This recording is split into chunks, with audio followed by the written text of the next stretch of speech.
നമസ്കാരം, ഭാരത് ലൈവിലേക്ക് സ്വാഗതം. പാർത്ഥ, കേരളത്തിൽ BJP രണ്ടും കൽപ്പിച്ചല്ല, ഒരൊറ്റ കൽപ്പനയേ ഉള്ളൂ അവർക്ക്. തദ്ദേശ സ്വയംഭരണ തെരഞ്ഞെടുപ്പിൽ മാക്സിമം പിടിക്കുക എന്നുള്ളതാണ്. അതവർ എണ്ണി തിട്ടപ്പെടുത്തിയിട്ട് തന്നെയാണ് പ്രവർത്തനം ആരംഭിച്ചിട്ടുള്ളത് എന്നാണ് നമുക്ക് കിട്ടുന്ന വിവരങ്ങൾ.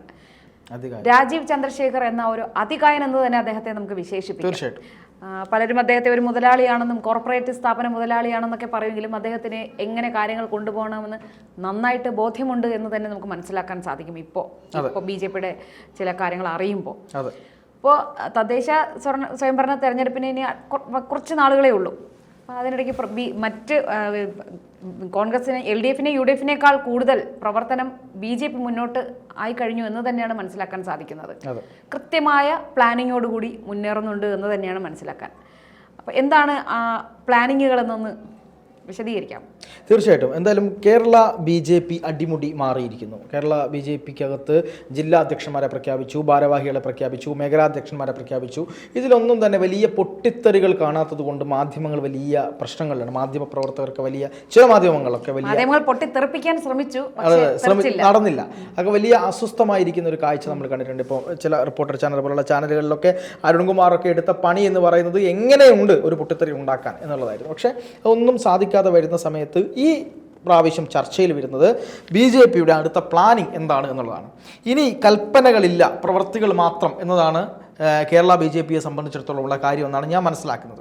അടുത്ത തദ്ദേശ ഇലക്ഷനുമായി ബന്ധപ്പെട്ട് വളരെ നിർണായകമായ ചില നീക്കങ്ങൾ BJP നടത്തുന്നുണ്ട്. അതായത് വലിയ ടാർഗറ്റ് ഒന്നുമല്ല BJP ഇടുന്നത്, പക്ഷേ നിർണായകമായ തന്ത്രപ്രധാനമായ ടാർഗറ്റുകൾ തന്നെ BJP വെക്കുന്നു എന്നാണ് ഞാൻ മനസ്സിലാക്കുന്നത്. 941 പഞ്ചായത്തുകളാണ് കേരളത്തിലുള്ളത്. 941 പഞ്ചായത്തുകളിൽ 100 പഞ്ചായത്തുകൾ പിടിക്കുക എന്നതാണ് ഇപ്പോഴത്തെ ഏകദേശം 10% പഞ്ചായത്തുകൾ പിടിക്കുക എന്നുള്ളതാണ്. അല്ല, ഈ കഴിഞ്ഞ ലോക്സഭാ തെരഞ്ഞെടുപ്പ് കഴിഞ്ഞപ്പോൾ BJPയുടെ വോട്ട് ഷെയറുകൾ കൃത്യമായി കാൽക്കുലേറ്റ് ചെയ്തപ്പോൾ ഈ വാർഡ് തലത്തിൽ അതൊന്ന് പരിശോധിക്കുമ്പോൾ പലയിടങ്ങളിലും BJP വളരെ മുന്നിലേക്ക് എത്തിയിട്ടുണ്ടായിരുന്നു.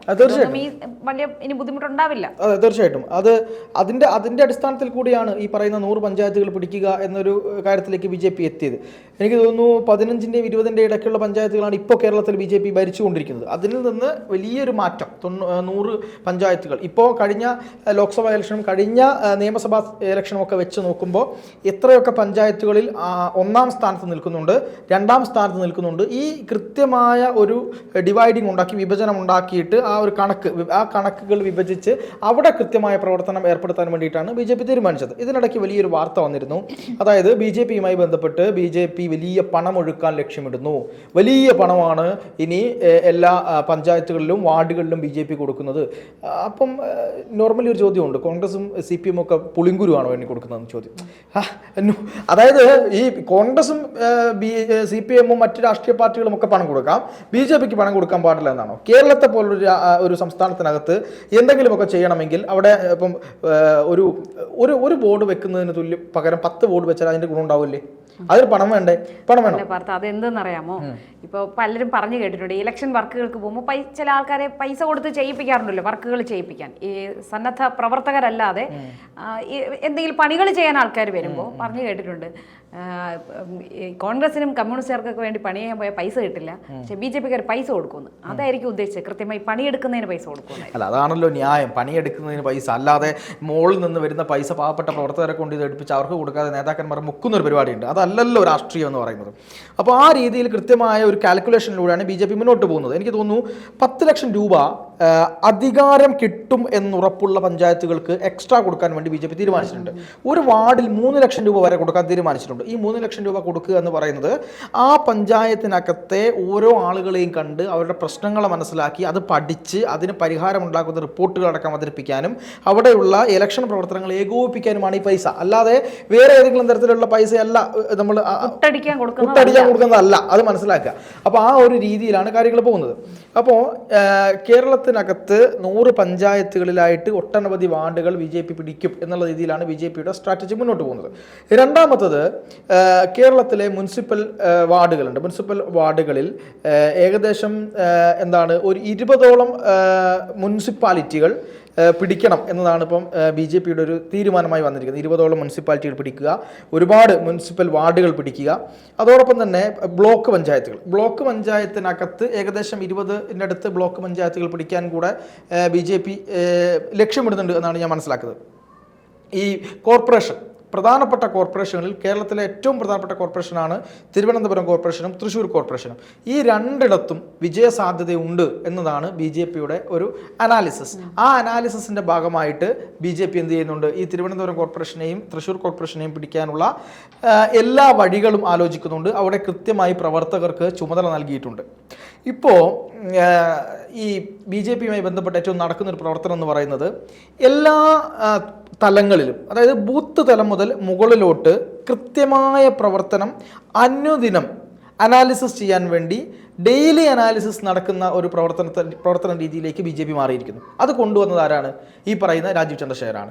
അനുദിനം പ്രോഗ്രസ് റിപ്പോർട്ട് കൊടുക്കണം, അനുദിനം കൊടുക്കണം, അല്ലാതെ അതിലൊരു മാറ്റവുമില്ല. അനുദിനം പ്രോഗ്രസ് റിപ്പോർട്ട് കൊടുക്കുന്നു. അത് ജില്ലയിലെ പ്രോഗ്രസ് റിപ്പോർട്ട് ഉൾപ്പെടെ സംസ്ഥാന തലത്തിലേക്ക് കൊടുത്തിട്ട് സംസ്ഥാന തലത്തിൽ ഇതെല്ലാം കൂടെ ക്രോഡീകരിച്ച് എവിടെ എന്തൊക്കെ മാറ്റം, എന്തൊക്കെ സംഭവം, ഈ പറഞ്ഞ പ്രോഗ്രസ് റിപ്പോർട്ട് സത്യമാണോ, ഇതൊക്കെ അന്വേഷിക്കാൻ വേണ്ടിയിട്ട് ഒരു സമിതിയെ നിയമിച്ചിട്ടുണ്ട്. ആ സമിതി ഇതൊക്കെ കൂടി ക്രോഡീകരിച്ച് ഒരു റിപ്പോർട്ട് തയ്യാറാക്കും.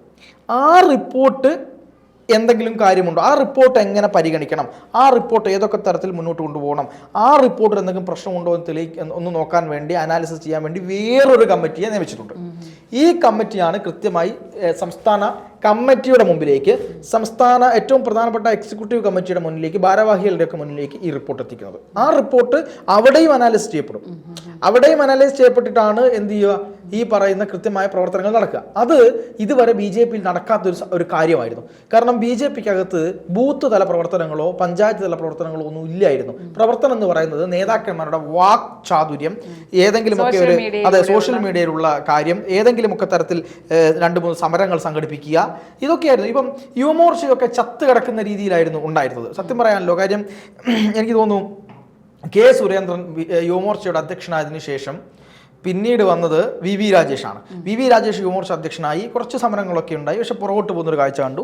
അതിനുശേഷം സുധീർ യുവമോർച്ചയുടെ അധ്യക്ഷനായതിനു ശേഷം വലിയൊരു പെട്ടെന്നൊരു ചേഞ്ച് വന്ന് നല്ലൊരു സമരങ്ങളൊക്കെ നടത്തി. അപ്പോൾ അതിനുശേഷം ഇങ്ങോട്ട് യുവമോർച്ച പറ്റേ ഒരു രീതിയുമില്ലാതെ, അതായത് സമരങ്ങളില്ലാതെ യുവമോർച്ചയുടെ സമരമൊക്കെ എങ്ങോട്ട് പോയി എന്ന രീതിയിലേക്ക്.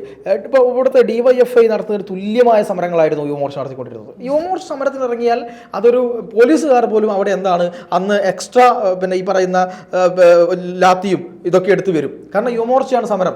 യൂത്ത് കോൺഗ്രസിന്റെ സമരത്തിന് പോയാൽ അങ്ങനെ വരില്ല അവർ. അതായിരുന്നു യുവമോർച്ച. ആ ഒരു സമരത്തിന്റെ വീര്യമൊക്കെ നഷ്ടപ്പെട്ടു പോയൊരു കാര്യം ഉണ്ടായിരുന്നു. ഇപ്പം വീണ്ടും ഇപ്പോൾ എന്താണ് യുവമോർച്ചയുടെ അധ്യക്ഷനൊക്കെ ഇപ്പോൾ പ്രഖ്യാപിച്ചു കഴിഞ്ഞു. മനുപ്രസാദാണ് യുവമോർച്ചയുടെ അധ്യക്ഷനായിട്ട് വരുന്നത്. അപ്പോൾ മോർച്ചകളെ കൂടുതൽ ശക്തിപ്പെടുത്തുക എന്ന നിലയിലേക്ക് BJP മാറിയിട്ടുണ്ട്. ഇപ്പോൾ രാഹുൽ ഗാന്ധിക്കെതിരെ മത്സരിച്ച ഏറ്റവും പ്രധാനപ്പെട്ട കോഴിക്കോട്ടെ നേതാവ്, BJPയുടെ ഒരു മുതൽക്കൂട്ടായിട്ടുള്ള നേതാവാണ് നവ്യ ഹരിദാസ്. നവ്യ ഹരിദാസിനെ മഹിളാ മോർച്ചയുടെ സംസ്ഥാന അധ്യക്ഷയായിട്ട് പ്രഖ്യാപിച്ചിട്ടുണ്ട്. നവ്യ ഹരിദാസ് എന്നൊക്കെ പറഞ്ഞാൽ ക്വാളിറ്റിയുള്ള നേതാക്കന്മാർ വരുന്നു. ഇപ്പം മനുപ്രസാദിനെ സംബന്ധിച്ചിടത്തോളം നല്ല നേതാവാണ് മനുപ്രസാദ്. ഈ യുവമോർച്ചയ്ക്ക് വലിയ ചേഞ്ചസ് ഉണ്ടാകും എന്ന നിലയിലാണ് നമ്മൾ മനസ്സിലാക്കുന്നത്. ഇപ്പോൾ നമ്മളിപ്പോൾ കഴിഞ്ഞ ദിവസം നമ്മൾ ചർച്ച ചെയ്തിരുന്നു, അധീന ഭാരതിയായിട്ട് നമ്മൾ ചർച്ച ചെയ്തിരുന്നു. അധീനയൊക്കെ നല്ല നേതാവാണ്. അപ്പോൾ ആ രീതിയിൽ ഒരു ജനറൽ സെക്രട്ടറി സ്ഥാനത്തേക്കൊക്കെ വരാൻ സാധ്യതയുള്ള, മോർച്ചയിലേക്കൊക്കെ വരാൻ സാധ്യതയുള്ള നേതാവായിട്ട് നമ്മൾ കരുതുന്നത്. അത്തരത്തിലുള്ള നേതാക്കന്മാർ വരികയും കൂടുതൽ ആളുകളുമായിട്ട് ഇൻട്രാക്ട് ചെയ്യുകയും ആളുകൾ കേട്ടിരിക്കാനും ആളുകളെ നയിക്കാനും യോഗ്യതയുള്ള ആളുകളെ രാജീവ് ചന്ദ്രശേഖർ കൊണ്ടുവരുന്നു എന്നുള്ളതാണ് ഏറ്റവും പ്രധാനമായ കാര്യമായിട്ട് നമുക്കിപ്പോൾ കാണുന്നത്. ഇതുകൊണ്ട് തന്നെ അടുത്ത ഒരു ഇലക്ഷൻ എന്ന് പറയുന്നത് നിയമസഭാ ഇലക്ഷൻ്റെ ഒരു എന്താ പറയുക, ഒരു സെമി ഫൈനലായി നിൽക്കുന്നിടത്ത് രാജീവ് ചന്ദ്രശേഖർ പ്രഖ്യാപിച്ചിട്ടുള്ള ഈ ഒരു ലക്ഷ്യം അല്ലെങ്കിൽ ടാർഗറ്റ്, ആ ടാർഗറ്റ് പൂർത്തിയായി എന്ന് പറഞ്ഞുകൊണ്ട് അടുത്ത നിയമസഭാ ഇലക്ഷനിലേക്ക് പോകണമെന്നാണ് ഈ പറയുന്ന രാജീവ് ചന്ദ്രശേഖർ വിചാരിക്കുന്നത്. ഇപ്പോൾ 35 സീറ്റ് കിട്ടിയാൽ ഞങ്ങൾ ഭരിക്കുമെന്ന് കെ സുരേന്ദ്രൻ പറഞ്ഞപ്പോൾ അതിന് അദ്ദേഹത്തിനെതിരെ വലിയ ട്രോളുകളൊക്കെ ഉണ്ടായിരുന്നു. അതുപോലെ ഞാൻ ഇത്ര സീറ്റ് പിടിക്കുമെന്നോ അല്ലെങ്കിൽ ഇത്രയധികം കാര്യങ്ങൾ, ഇപ്പോൾ 1000 പഞ്ചായത്തുകളുടെ അടുത്തുള്ളതിൽ ഞങ്ങൾ 500 പഞ്ചായത്ത് ഞങ്ങൾ പിടിക്കും, ഇല്ല, 100 പഞ്ചായത്തുകൾ പിടിക്കുമെന്നാണ് അദ്ദേഹം പറയുന്നത്. അതെ, അല്ല, 100 പഞ്ചായത്തുകൾ പിടിക്കണം എന്നാണ് ലക്ഷ്യം. അത്രയും 941 പഞ്ചായത്തുകളിലും ആളുകൾ മത്സരിക്കണം, ആളുകൾ വേണം. എവിടെയൊക്കെ ബൂത്ത് കമ്മിറ്റികളിൽ ആളില്ലാത്തതുണ്ടോ, എവിടെയൊക്കെ ബൂത്ത് കമ്മിറ്റികൾ നിലവിലില്ലാത്തതുണ്ടോ അവിടെയൊക്കെ ബൂത്ത് കമ്മിറ്റികൾ ഉണ്ടാക്കണം. അത് ചരിത്രമാണ്. സജീവമാവുക എന്നതാണ് ലക്ഷ്യം. സജീവമാവുക, ബേസിക്കലി സജീവമാവുക, ജനങ്ങൾക്കിടയിലേക്ക് പ്രവർത്തിക്കുക. BJP ഇവിടെ ഉണ്ട് എന്നതിൻ്റെ അത് വന്നു കഴിഞ്ഞാൽ തന്നെ 5 വർഷം കൊണ്ട് ആ വാർഡിൽ ഉണ്ടാകുന്ന മാറ്റം ചില്ലറയല്ല. ഒരു BJPയുടെ സാന്നിധ്യം എവിടെയെങ്കിലും ഉണ്ടെങ്കിൽ അത് പിന്നീട് അവിടെ വരുന്ന മാറ്റം ചില്ലറയല്ല. അതാണ് ഇതിൻ്റെ പുറത്ത് ഏറ്റവും വലിയ പ്രശ്നം എന്താണെന്നറിയോ? ഒരു പൊളിറ്റിക്കൽ പാർട്ടിയുടെ കീഴ് ഘടകങ്ങൾ ഇല്ലാത്തതാണ് അവരുടെ ഏറ്റവും വലിയ ബുദ്ധിമുട്ട്. പണ്ടൊക്കെ കോൺഗ്രസിനെ സംബന്ധിച്ചിടത്തോളം കോൺഗ്രസിൻ്റെ എല്ലാ കമ്മിറ്റികളും എല്ലാ വാർഡുകളിലും കമ്മിറ്റി ഉണ്ടായിരുന്നു കോൺഗ്രസിന്. ഇടക്കാലയളവിൽ പല വാർഡുകളിലൊക്കെ കോൺഗ്രസ് ഇല്ലാതായി പോയിട്ടുണ്ടെങ്കിലും പണ്ട് നിലനിന്ന ആ ഒരു പ്രവർത്തകർ അല്ലെങ്കിൽ ആ ഒരു ചിന്ത ആളുകൾക്കിടയിലുള്ളത് കൊണ്ട് അവർ പണിയെടുത്തിട്ടില്ലെങ്കിലും ഈ ഭരണവിരുദ്ധ വികാരം കൊണ്ടൊക്കെ വോട്ട് കിട്ടുന്ന കാഴ്ച കോൺഗ്രസ്, അത് വലിയൊരു കാര്യം കേട്ടോ. കോൺഗ്രസിന് ഏറ്റവും കൂടുതൽ കിട്ടിയത് ഭരണവിരുദ്ധ വികാരത്തോടുള്ള ആനുകൂല്യ ഘടകങ്ങൾ ആർക്ക് കിട്ടിയിട്ടുണ്ട്? കോൺഗ്രസിന് കിട്ടിയിട്ടുണ്ട്. അതുപോലെ തന്നെ BJP ഒരു 5 കൊല്ലമെങ്കിലും ഒരു വാർഡിൽ പ്രവർത്തിക്കുകയാണെങ്കിൽ അവർക്ക് താനേ വോട്ട് വർദ്ധിക്കും, ഒരു സംശയവും അക്കാര്യത്തിലില്ല. ആ ഒരു സ്ട്രാറ്റജിയാണ് രാജീവ് ചന്ദ്രശേഖർ മുന്നോട്ട് വെക്കുന്നത്. അതുകൊണ്ട് BJPക്ക് നല്ല അതായത് നമ്മൾ വെറുതെ വാചക കസരത്ത് നടക്കുന്നത് നമ്മൾ കാണുന്നില്ലല്ലോ. അദ്ദേഹത്തിന് വെറുതെ നമ്മൾ എവിടെയെങ്കിലും ഈ മാധ്യമപ്രവർത്തകരോട് വീരവാദം മുഴക്കുന്നതും ഞങ്ങൾ അതാണ് ഇതാണെന്ന് പറയുന്നതും മറ്റുള്ളവരെ ആക്രമിക്കണം അതൊന്നും കാണില്ല നിങ്ങൾ. പക്ഷേ റിസൾട്ട് അതായിരിക്കണം എന്നുള്ള നിലയിലേക്കാണ് പ്രസംഗത്തിൽ പരന്ന വായനകൾ പ്രതിഫലിപ്പിക്കാതെ പ്രവൃത്തിയിൽ കാണിച്ചു കൊടുക്കുക എന്നതാണ് രാജീവ് ചന്ദ്രശേഖർ ചെയ്തുകൊണ്ടിരിക്കുന്നത്.